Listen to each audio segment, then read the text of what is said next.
So it is my pleasure to introduce Dr. Swati Srivastava. She is an assistant professor of political science at Purdue University. She holds a PhD in political science from Northwestern University and an MA in international relations. She researches global public-private power relations and security contractors and lobbyists. And her research is funded by the Andrew Mellon Foundation, the American Council of Learned Societies, and the Buffett Institute for Global Studies. Thank you. Great, thank you, Tina. So good afternoon, everybody. We're almost at the end. Thank you for sticking with us. So we are rounding out our last panel, and we're going to pick up some loose threads from the earlier conversations, but really bring it home and talk about some global implications and some global perspectives on the use of AI. We have a great panel for you. We have experts from all across. And so what we're going to do is we'll have them briefly introduce themselves, and then I have a prompted question that I would like everyone to address, and then we'll kind of take it from there. So their prompted question is, so what is one global trend in the use of autonomous systems, AI, and other related technologies that interest you the most, with the emphasis on global trend? So we'll start with Thomas.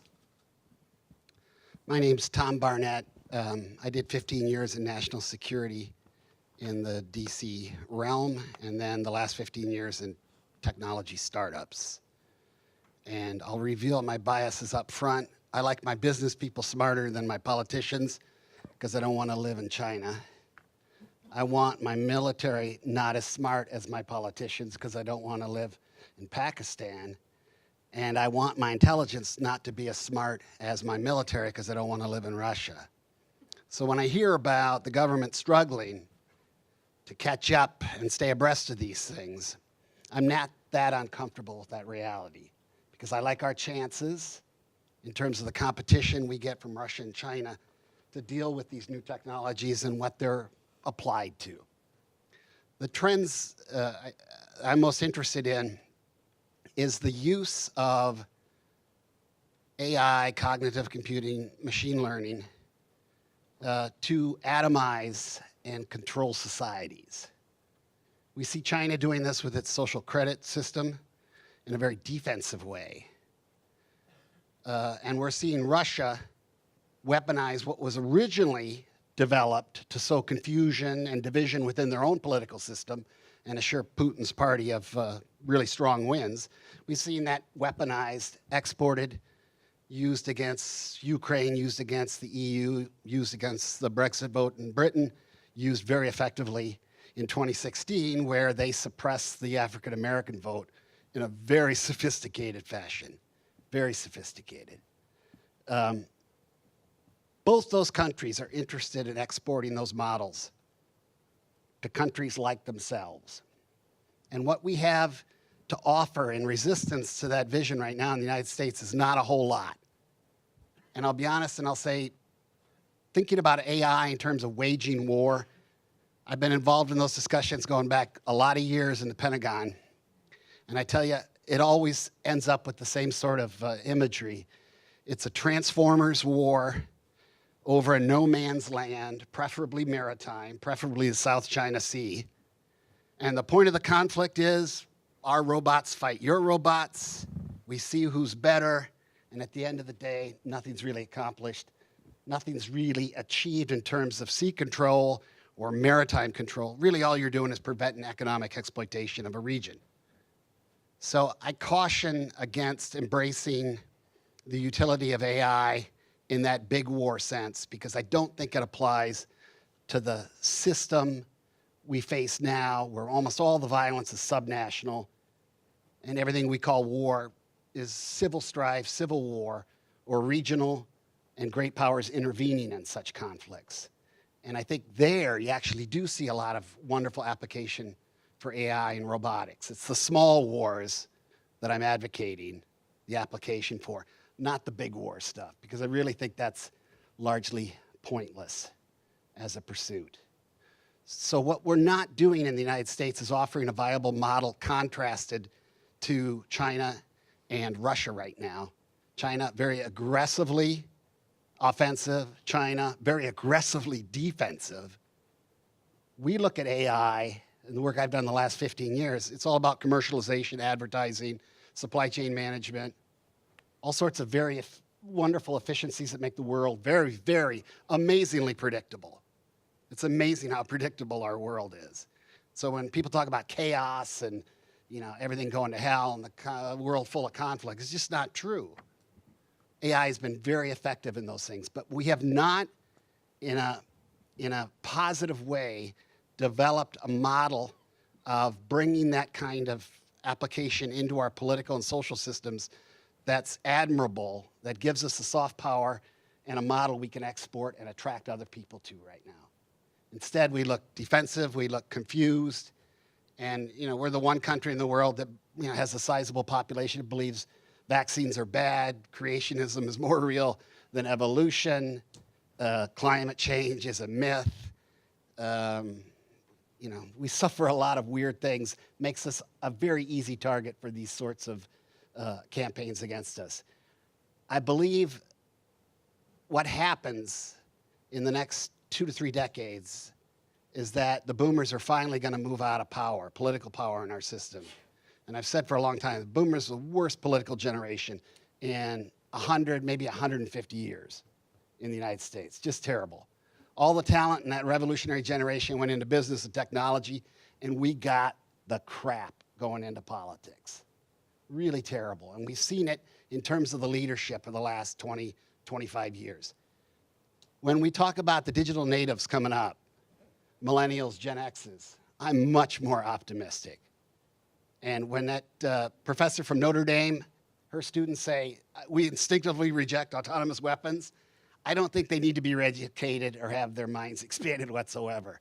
I think they're coming at it with real understanding that we don't appreciate. I got 2 millennials, 4 Gen Zs in my family. Recently at a holiday, they were arguing about marry, screw, or kill, the online meme. You look at pictures and you say, I'd marry that one, I'd have sex with that one, or I'd kill him. Okay? My 12-year-old, Metsuat, adopted from Ethiopia, spent the first 3 years of her life running a barnyard, completely non-digital, comes over within 8-10 years, she's amazingly digital. She's confronted with a picture of Donald Trump, and she's asked the question, marry, screw, or kill. She says, ooh, how about just unsubscribe? That's the kind of mindset we need, I would argue, going forward. A sense of being able to walk away from certain capabilities, not indulge in kind of maximal applications. I don't want to see the person out of the loop. I don't want to see these things become that much more powerful in the government sector than in the private sector. I like it the way it is in many ways. Thanks. My turn. Hello, everyone. I'm Michael Klare. I retired a year ago from the 5-college consortium in Western Massachusetts. If you don't know, that's University of Massachusetts, Amherst, Smith, Mount Holyoke, and Hampshire College. I taught peace and conflict studies. I now work as a senior visiting fellow at the Arms Control Association in Washington, D.C. And I've been assigned to study the impact of emerging technologies, the ones we're studying, on the future of war and arms control. And as I study these phenomena, I'm a little bit more worried about their application to conflict, I think, than Tom expressed. So I hope we'll have a good discussion about this. We heard earlier from former Secretary Work about that we're now in a new era we haven't been in for 75 years of preparation for a major power war. And I think if you follow what's happening in Washington and the Pentagon, you'll see that that's very much the case. Congress seems largely on board with this. It's prepared to spend huge amounts of money to prepare for such a war. And I see that there is a rush, others have spoken of this, a rush to develop these technologies and to apply them as quickly as possible for use in the coming war, when and if it occurs, but it's certainly to prepare for a major power war with Russia or China. So from my perspective, the concerns that we have at our organization is how will the introduction of these technologies increase or not the risk of escalation from peace to war and from conventional conflict to nuclear conflict. And my worry, based on the research that I've done and what I hear from all of you, is that in this rush that we see to develop and deploy these technologies, that the pace of their development and their deployment is outpacing careful thought about their implication, particularly their implications for strategic stability and escalation control. My worry is that some of these technologies, and I quizzed Secretary Work about this earlier, will undermine strategic stability, will, in the South China Sea scenario that Tom mentioned, that this could, the use of these weapons could lead China, or if it was a Baltic Sea kind of scenario, for example, the use of these technologies could cause an adversary to fear that their nuclear capabilities, their nuclear command and control capabilities, their mobile weapon systems, their nuclear submarines are under attack by swarms of autonomous weapons, and that they might have to fire their nuclear weapons immediately rather than lose them to attack. This is the kind of scenario that Paul Scherrer speaks about in his book as a flash war. And we're not giving careful thought to these possibilities, but the technologies, the weapons are rapidly being introduced. So our my mission is to say we need to slow down this process and to give much more careful thought to the implications of the emerging technologies on strategic stability, on nuclear stability, and escalation control. Hi, I'm Candace Rondeaux. I am a senior fellow with New America and a professor of practice with the Arizona State University. We have a joint initiative called the Center on the Future of War. It's an unusual kind of effort to bring together policy thinkers and thought leaders and academicians to think about some of these questions that we're wrestling with today in terms of the applied space and hard problems. I've spent the better part of my career thinking about documenting and analyzing violence, first as a crime reporter in and around the United States, and then eventually as a war correspondent for the Washington Post in Afghanistan and Pakistan. And then I later transited that knowledge into working on the hard policy problems that come from war, working for the Special Inspector General for Afghanistan Reconstruction on lessons learned from our 17-year, now 18-year-long war in Afghanistan. And then from there, helped build a research consortium that looks at violent extremism and conflict and how they relate to each other. A few things I've learned along the way are the next war, major war that the United States is likely to wrestle with, yes, may be interstate in its nature, but most likely will be shaped by proxies. And proxy forces, increasingly subnational forces, paramilitaries, militias, mercenaries, that are not connected to the constitutional order of the states in which they are actually operating, are going to be, I think, the first go-to weapon, as it were, in many of these interstate competitions, either between Russia and the United States, or Iran, or China, or other actors all around. And we have to remember that what's changed about the situation, in terms of proxy war vis-a-vis the Cold War era, is that we now have multipoles. We have many states with many more defense capabilities, security capabilities that give them parity in their own regions with other competitors, as well as begin to challenge great power states like Russia, China, and the United States. So that will be the paradigm, I think, that we face going forward. And that raises a lot of questions about these subnational forces and what binds them together as networks. When you think about escalation management in this context, it's those networks that you have to begin to understand and grapple with. And recently, over the last little while, I've been working with ASU's data mining and machine learning lab on developing models for detecting those networks using combined investigative journalism techniques and then automating to some degree some of the hard tasks, or at least the repetitive, boring, annoying tasks of searching for people and trying to understand how they're bound together in network settings. So I think one of the exciting opportunities that actually AI offers, at least in the world of greater transparency as well as greater efficiency in escalation management, is trying to use these tools and techniques to expose these networks, because many of them are hidden in plain sight. Where we're falling down, at least on the US side, I think, as was pointed out by Mr. Barnett, is we're missing an opportunity to understand the subcultures that bind those networks together, because we're simply thinking about the problem as a Facebook problem. It's actually of a kontaktya problem. It's an odnoklassniki problem. These are the platforms that are typically used by many Russians, for instance, today. You might find in Iran that people who are affiliated with Shia militias that fight in Syria, yes, they use Facebook, but they also use other online technologies to communicate and socialize with each other. And those are important to pay attention to.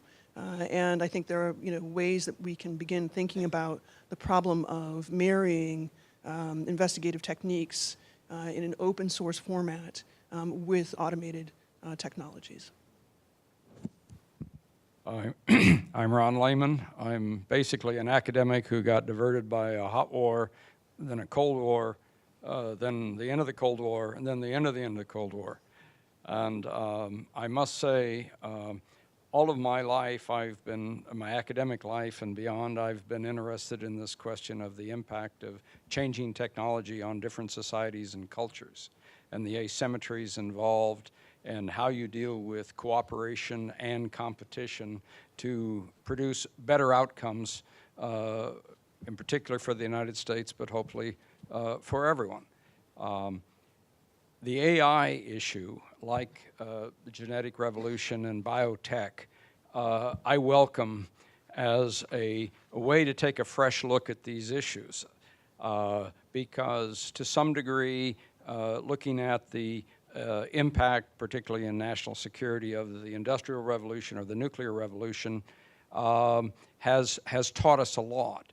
And yet AI and biotech are bringing in some new dimensions. So we have a fairly steep learning curve about many aspects of these new technologies.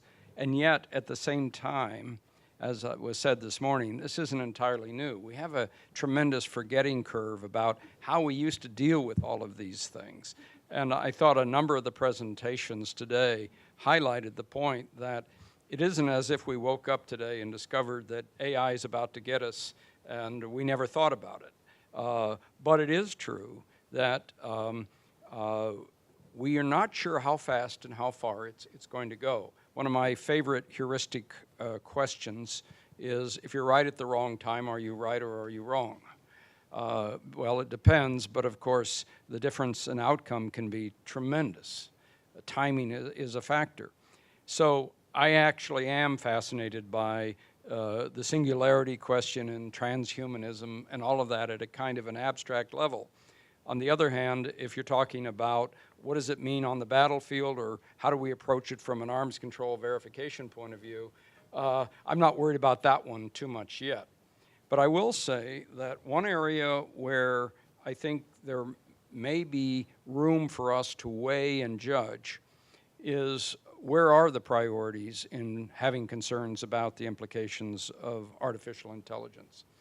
It is very dramatic to think about autonomous weapons. And that last decision, who makes the last decision and how long is it before it kills its target? But actually, the more important national security and, I would argue, stability issues may not be there. They may be around in the command and control system, the situational awareness system, and in short, how we're trying to help humans make decisions that they often get wrong. And whether we do better or worse there may have more consequences for whether or not war happens and whether the outcome is better or worse than actually what is the kill mechanism. So I've got a lot of views on different aspects of AI. I think there's a lot of agreement in this room. There's a lot that we don't know. And so I agree with Heather. I've long said that in AI, the most important word is epistemology. You can talk about realism and idealism. You can talk about metaphysics. You can talk about ethics. But in the end, how do we know anything? And one manifestation of that we see that I think is an important national security issue is what I sometimes call the Manichaean Problem, which is we look at all this wonderful technology and we can actually say, my goodness, I can know all of these things about situational awareness and what's going on in the world. I have a speed of light connectivity with all of my forces. That's lightness. On the other hand, many of the same technologies can turn all or some of that off, and suddenly I'm in darkness. And now we're dealing with a world in which actually people can manipulate data, images, sounds, such that maybe the information I have is simply wrong. So I think one of the greatest challenges of AI is how do you know that you know what you know? And I don't believe that the answer is always that the human has to outthink the machine. It may well be that the machine has to help the human. But having said that, on my last trip from Washington, D.C. down to Richmond, Virginia, Google Maps kept telling me to get off because there was an accident down the road. But every time I looked at the exit, it was packed with people that I think were listening to Google Maps. So at a certain point, my algorithm in my brain said, you know, if Google Maps is getting everybody out of my way, maybe I ought not to listen to it. Maybe I ought to go straight. And guess what? By the time I got to the accident, it was gone. And all those people were stuck on those side roads. So I'll stop there. I've never been brave enough to actually trust my instincts over Google. So, sorry, I'm Kyle Haynes. I'm an assistant professor in the Department of Political Science here. And most of my work focuses on the kind of bargaining processes that precede conflict. And I think it was on the first panel today, someone broached the question of how these disruptive technologies and autonomous weapons might actually be able to help us avert conflict in the first place. And that discussion didn't really go very far. But I think it's a really, really important one that we should be thinking about. Because the sort of consequences of technological innovations for warfare are certainly not kind of preordained, right? They depend on the ways we implement them, right? The ways we utilize them. Nuclear weapons, for instance, right? In a lot of ways, these things were a force for peace throughout the Cold War, right? Deterrence operated and kept the Cold War from turning hot. It didn't have to be that way. Right? There were enormous pressures on Truman throughout the Korean War to use nuclear weapons, right, on the battlefield. If this had happened, the ways that nuclear weapons would have impacted the world would have been radically, radically different. And I think that the same thing goes for autonomous weapons, right? The implications of these things are going to depend on sort of practices and precedent and norms that arise from this. And so, as someone who thinks about the sort of bargaining processes that underlie conflict, right? The idea here being that like war is just a continuation of politics by other means, right? We need to always be thinking about the sort of bargaining processes that are going on at the same time. So, how can autonomous weapons help us sort of de-escalate conflict situations? And I think that there are plausible ways that they can do that, right? So we're seeing a sort of greater emphasis on great power war now. And, in order to avoid large-scale violence between great powers, we need strategies to de-escalate conflicts once they begin. And I think of this in terms of, increasing the number of rungs on the ladder of escalation, right? The longer the escalation process takes, the more opportunities there are for off-ramps, and the more opportunities there are for conflict, for large-scale violence to be avoided.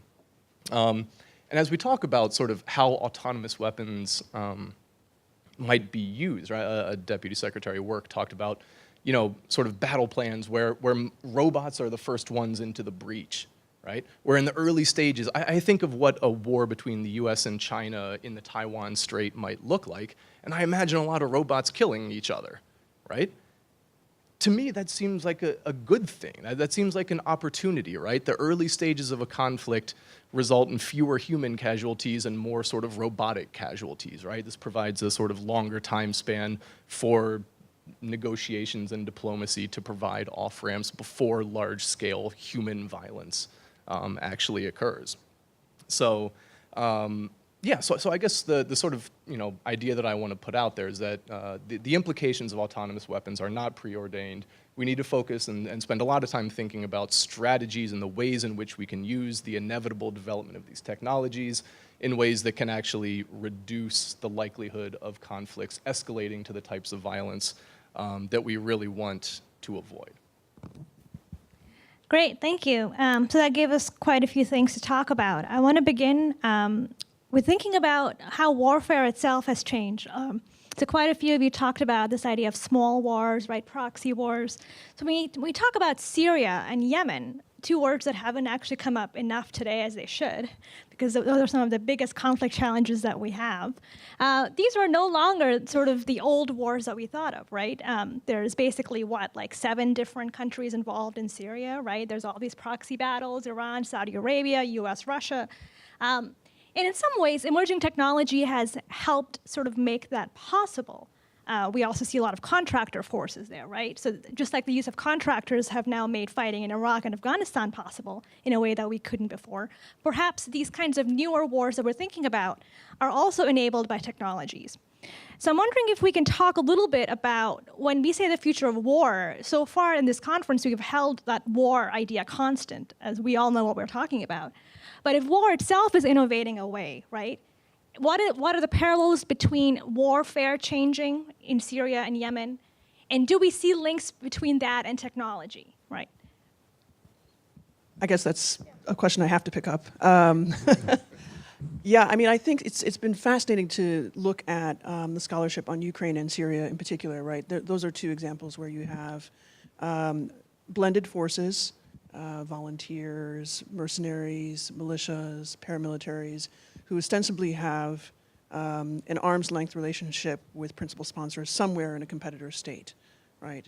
But what's interesting, obviously, in the Ukraine case, you really have a relationship between oftentimes state-run firms that need to deploy weapons, that need to deploy energy resources, and those forces are aligned with those firms. So in some ways, as I say, I mean, I think the networks are actually hidden in plain sight. When we look at the Ukraine case in particular, there you had volunteers, but they weren't just any volunteers. They were, veterans who had fought in Chechnya together, who had been in Moldova and Transnistria, in Georgia, and so the question really is, what do other states understand, right, about those subcultures and how they connect with each other? Well, how they connect with each other is online these days. I mean, most of the recruitment that takes place is through online social networks, and whether through discrete networks that are hidden or really right up front on Facebook. We know this from the experience from ISIS, right? That was a tool that was used to recruit foreign fighters to come and join. But what's the mechanism there? What's the draw exactly? I think we can do some link or edge prediction if we look very closely at those subcultures. That's not what's going on right now. So to diffuse the effects of proxy warfare to some extent, you've got to be able to understand what links people together, what links them to the weapons that they use, what links them to the transport systems that they use. And again, for that, you really need to have a big understanding of the entire complex, the entire network. What does that mean in terms of norms? Normatively, what it means is they're off the chain, right? And as long as plausible deniability remains in place for some of the states or other firms that sponsor them or co-sponsor proxy forces, then it becomes a very powerful weapon. So the onus actually on any rival state that wants to puncture that is to lift off the lid of deception, right? And the only way to really do that is, again, as I say, expose those networks, but you need to really understand them. It's a long game, right? And you also need to understand, when does a state or an actor who's a sponsor, who sponsors proxies, become incentivized to deploy disinformation about their actions? Because that's the tell, right? How many people here play poker or cards, right? I mean, if you've played, consistently, I play a little poker, with folks, at the same table again and again, you kind of start to get a sense of what their tell is, right? And it's often where they will double down, right? So in proxy warfare, I think we're going to see also that disinformation campaigns, influence campaigns, efforts to apply reflexive control, basically to outfake or bluff, right, your competitor, are going to be the signatures of warfare and how it changes over time. Yeah, I mean, I think the sort of the idea of plausible deniability is super important, right? That this is how you can get away with doing a lot of really nasty stuff. If you have like the smallest thread of plausible deniability, right, you can avoid sort of retaliation for it. But I also think of ways in which it almost has, this is weird, that it has sort of like positive effects, right? That I forget the details, but it was last year sometime in Syria, right? Russian sort of proxy forces were approaching an American Special Forces base, and they got destroyed. I mean, American forces directly engaged and killed a couple hundred Russian soldiers, right? But because this was sort of done, below board, right? This was the first time, right, that Americans and Russians had directly shot at it. This never happened during the Cold War. But this type of plausible deniability sort of capped the escalation process there.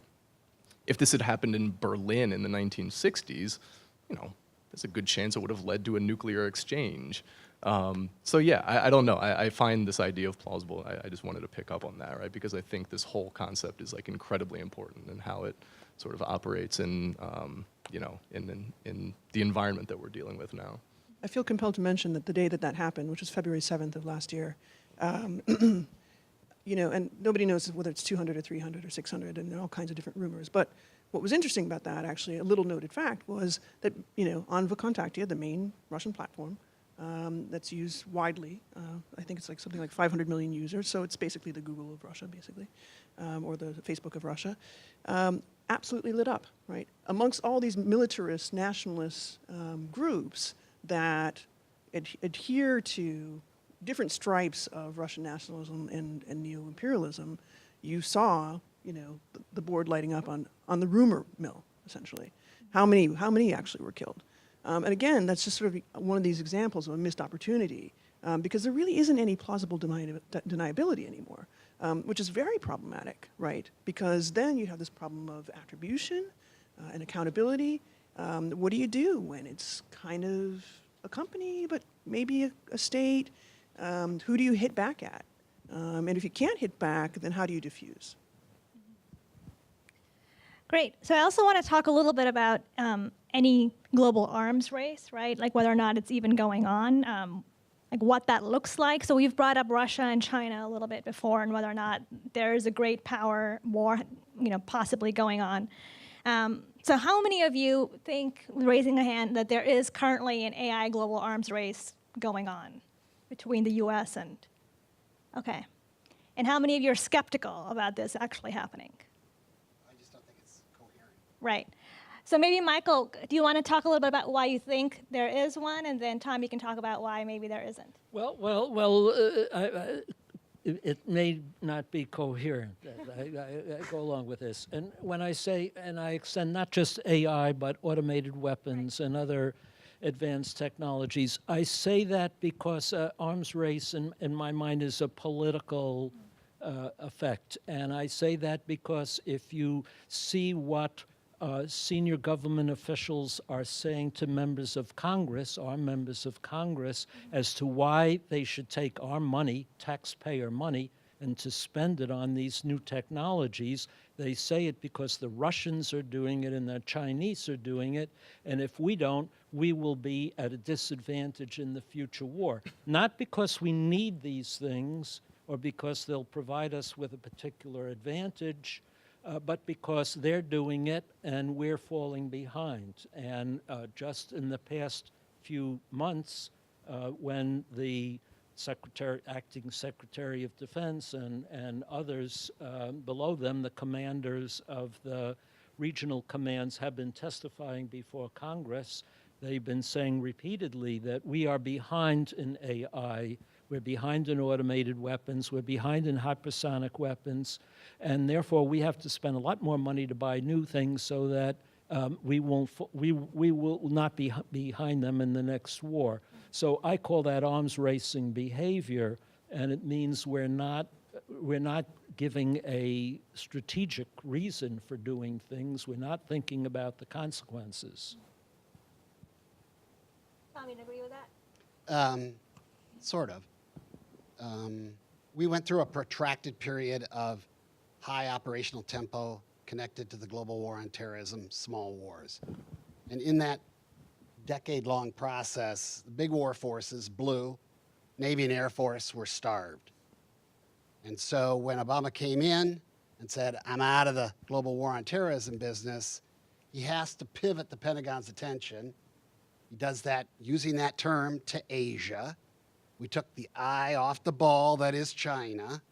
And now, in order to kind of bolster up the big war force, catch it up, heal it, whatever you want to call it, you got to come up with a big war scenario that suggests you're toying with the idea of great power war, which I think was ruled out almost 75 years ago.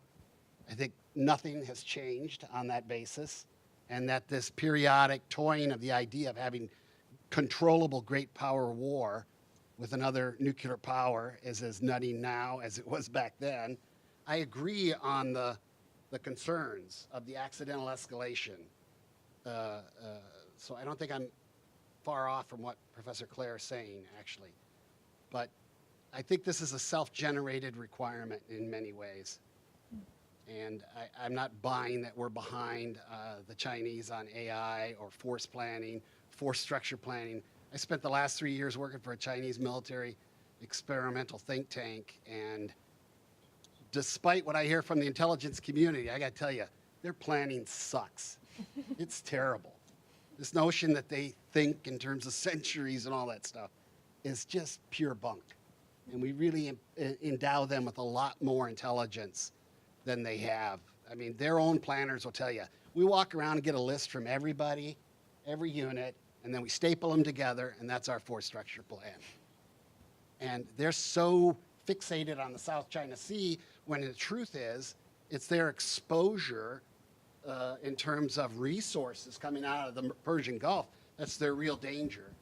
And they're still in, very backward thinking in terms of, like kind of where we were before the oil price shocks in the 70s. They think power and globalization is supply, not demand. And of course, power and globalization is demand. You want to see the US car industry change real fast. Well, China says you got to sell only electric cars in X years from now.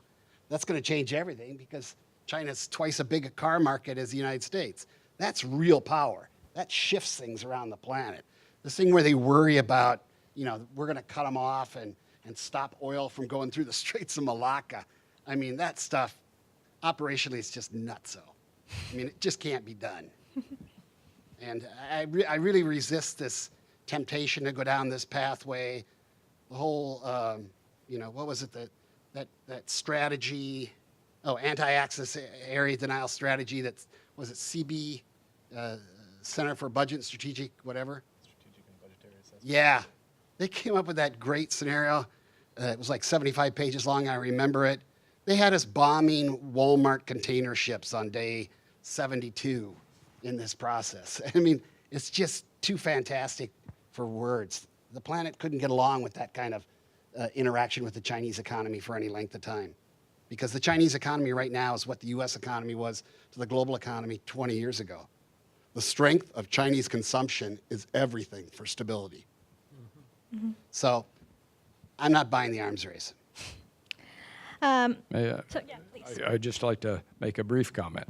There are arms races, and there are different definitions of arms races. But I think we do a disservice to analysis if we think that any change, any modernization is an arms race. Deming used to say, you know, if you're not getting better, you're probably getting worse. So not only just replacing what you have, but making it better is often just a wise security stability standard. But even when you're reacting to something that may come up in a scenario that you worry about, I don't consider that an arms race. It is an arms race when you have a very intense process of changing directions and going very fast in response to somebody else. Where you define those and draw the lines, reasonable people can differ, but I do think it's important to at least make a distinction in degree. To some degree, when you haven't invested in certain areas for a long period of time, you may have to replace them. The other is on the escalatory aspect, and let me go from, instead of going from bottom to top, let me go from top to bottom. I was once asked, why do people think about using nuclear weapons when what we really want to use in the modern economic world is sanctions? And I said, well, let me put it this way. You don't really understand Hiroshima unless you understand Okinawa. You don't understand Okinawa unless you understand Pearl Harbor. And you don't understand Pearl Harbor unless you understand sanctions. And you don't understand sanctions unless you understand the fundamentals of economics and cultures. Well, obviously, everything can escalate. The key is addressing the issues that are most likely to light those fuses and get you started. And they are very seldom accidents, but they are miscalculations in strategy. And it's incredibly important to understand what you're doing. And the problem we're having with the proxy wars, the fuzzy wars, like the ones we saw before them. I mean, we've had privateers, mercenaries, espionage for millennia. The issue is that somebody is looking for an advantage in an area where they've decided violence is warranted to get something. And they think they will gain by picking that level. The problem is, what if it's not right? What if it is a miscalculation? Not by, NC3 accident, but by just stupidity and strategy. It can escalate. And that's why it's important to cover the gaps. So one thing I wanted you to have a reaction about was when Bob Work said that the U.S. military will not be the first mover, right, in creating the fully autonomous offensive weapons. And he was pretty emphatic in stating that. So I'm wondering if you agree with that and what our sort of security we might not be in an arms race, but we are in a world of competition, right? So would it be the second mover? Would it be the third mover? Would it be the fourth mover? At what point would the U.S. move? And does it matter that others move before it or not? I guarantee you we'll be the first mover, and we'll do things like what Bolton has done with the Iranian nuclear deal. We pull out, we put on sanctions, we pressure Iran, Iran starts to pull out a little bit, and then we say, ha-ha, first mover, we've caught you. Now we're responding to a clear national security threat. We're always coming up with these kinds of rationalizations. I'm thinking about the Russian model, and I do think that there is a strategic bend there that's a little bit different. I agree, actually, that we set ourselves up often by not complying with our own liberal world order rules. And in fact, that may be how we arrived here. that we've eroded our own credibility in that regard because the United States, for whatever reasons, over the last 17, 18 years, genuinely believes that there are ungoverned spaces in the world. There's no such thing as an ungoverned space where humans reside.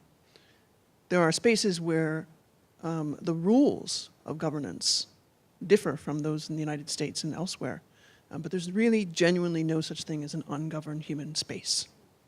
And we predicated our strategy, the global war on terror, on this idea that, this is an ungoverned space.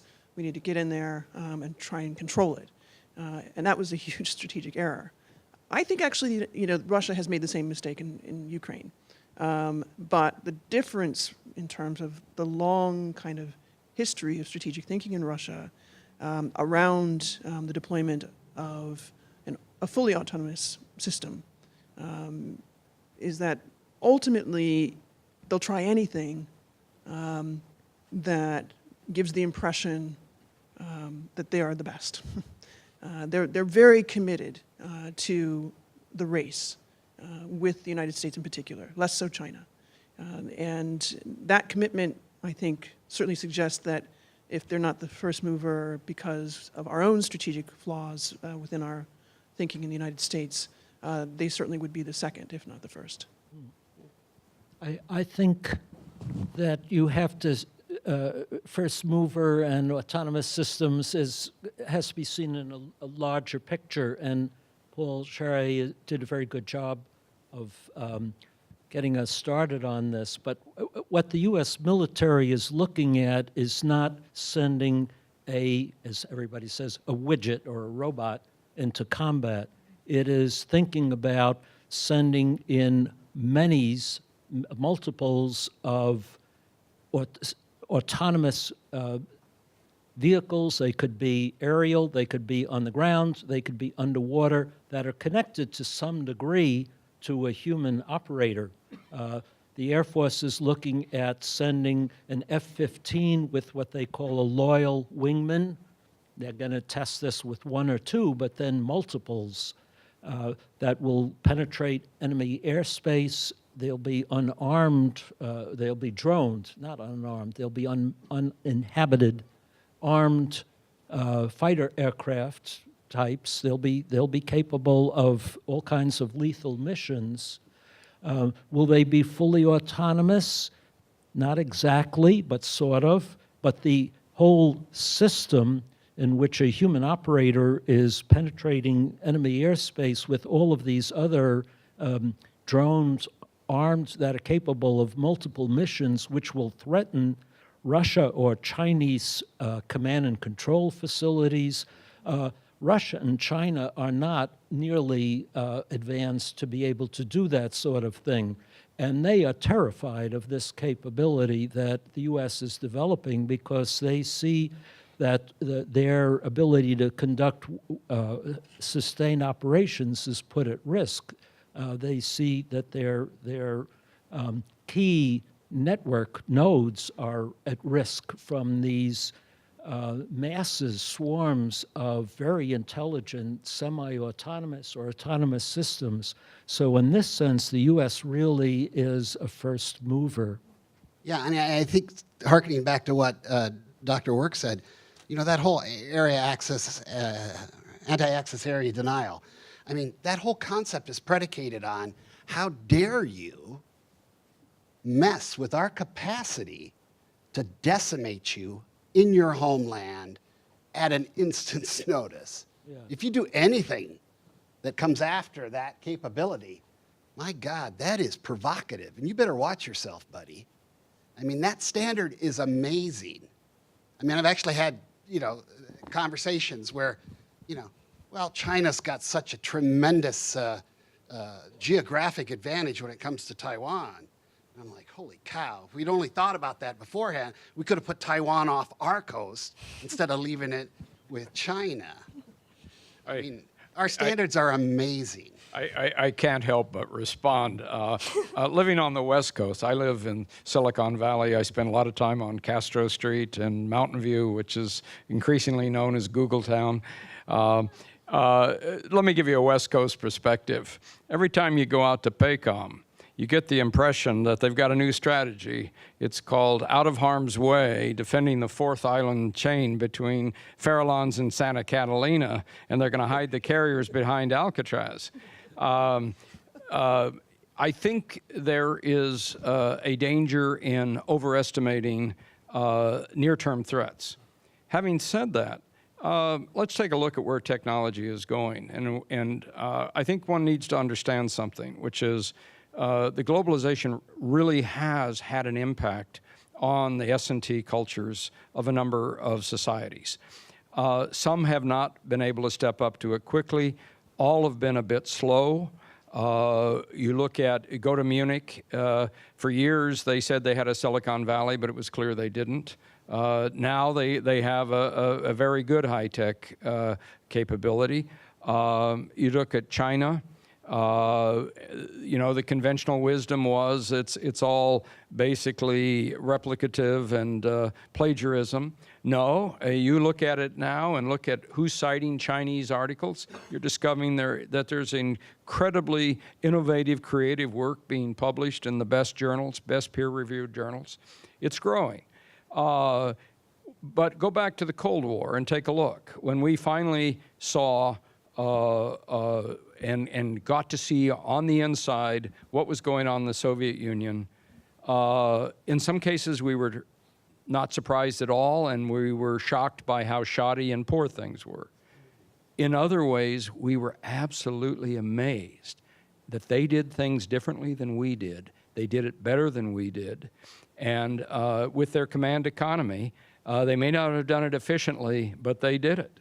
One of the most interesting events of that era was to look at the CIA declassified for former President Bush the father, the documents, the intelligence estimates of the Soviet Union having to do broadly with their defense effort. And we had a big conference, and a lot of the Soviets were there, and we were there, and we were looking at it. And what was shocking was this. The most hawkish Western analysts, people like Bill Lee and others, grossly underestimated the percentage of the Soviet economy that was going to the military. The CIA grossly underestimated. On the other hand, except for these gee whizzes that I just described, basically we had the size about right. Well, how do you explain that? The answer was we grossly underestimated the size. We grossly overestimated the size of their economy. Their economy was much smaller than we thought. And that's why it was a much heavier burden than even the biggest hawks estimated. Different cultures do different things. That's why when we look at China, this isn't Mao's China. This isn't Deng's China.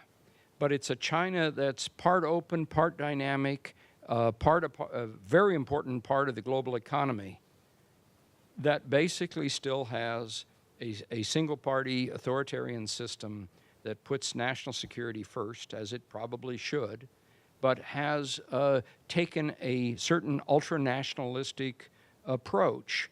And how far that will go, we need to watch. But if you assume the Chinese are going to be behind us in everything, given the size of their economy and the dynamism of their investment, I think you're wrong. I think they're going to make us look foolish in a number of areas, just as we will for them. Yeah, but then we're falling into the same pattern of thinking with the Chinese that we had with the Russians, which is, for some reason, we believe that kind of the central planning, the picking of winning and losers by the government is more efficient than our highly marketized system. No, I didn't say that. I said that when they pick some, they do well. Yeah, and I think on average, they're not going to pick well. I hope that the average is what counts, but I'm worried that they're going to bet on what they're good at. All right, so we're actually coming to an end of this panel. We've gone over time a little bit. I'm getting the signal from Tomas, but I want to thank our panelists for a great, engaging conversation. We'll continue this.